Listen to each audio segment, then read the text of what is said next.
Well, good evening, ladies and gentlemen. I am just another tinfoil hat, and welcome to my Friday night Screen Screams review, where I'll discuss what spooky movie has captured my attention this week. Spoiler free, of course. So this is my first movie review in a while, or I should say, Screen Screams review. We will see if I keep that name. For one thing, it's kind of a tongue twister, and we'll see how often I do these. I'd love to do them every week because I love horror movies, love watching horror movies or sci-fi movies or weird movies, pretty much anything in that above sort of general category, and I love talking about them. So again, I can't promise this will be a weekly thing, but we'll see. So, without further ado, dim the lights and let's discuss the show. This week, I'll be discussing The Midnight Meat Train, the 2008 movie based on Clive Barker's short story of the same name and directed by Rui Kitamura. Now, this is one of those movies that I'm going to be honest, I really want to spoil the ending to, but I won't, so now that that's out of the way, moving on. This movie follows Leon, a photographer trying to break into the world of fine art with his ultra gritty, ultra close shots that capture the spirit of the city. Now, eventually this leads him to notice a particular very creepy guy who we only ever know as Mahogany, who was present in the subway before a model went mysteriously missing. What follows this is Leon plunging blindly, camera in hand, down kind of an endless rabbit hole that leads him to believe that there is a conspiracy involving missing people whose bodies are never recovered, this creepy guy he saw in the subway, and a certain century-old meatpacking plant.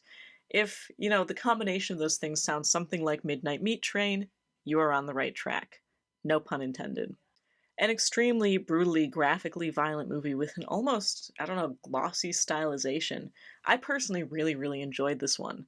One thing is that the whole movie kind of reflects on the fact that the main character is trying to notice.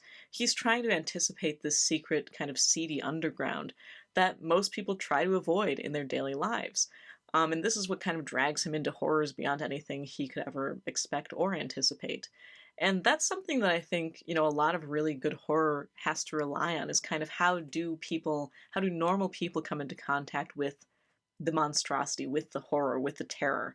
Um, and I love that, just this concept that, there is this entire kind of separate but also connected world that is not very friendly, is actually pretty terrifying, and that anyone can kind of just fall into it. I really like that.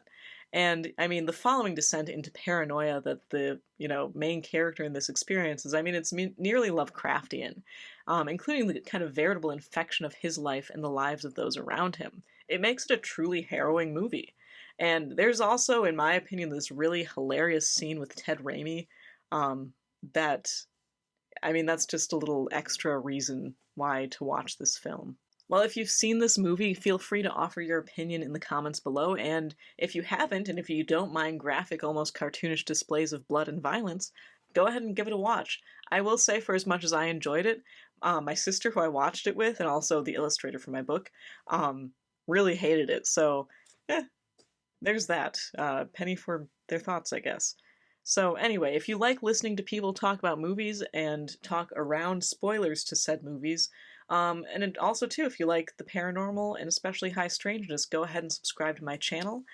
Be sure to ring that bell to keep up with all of my notifications. For today, I am Zelia Edgar, signing off. Doing.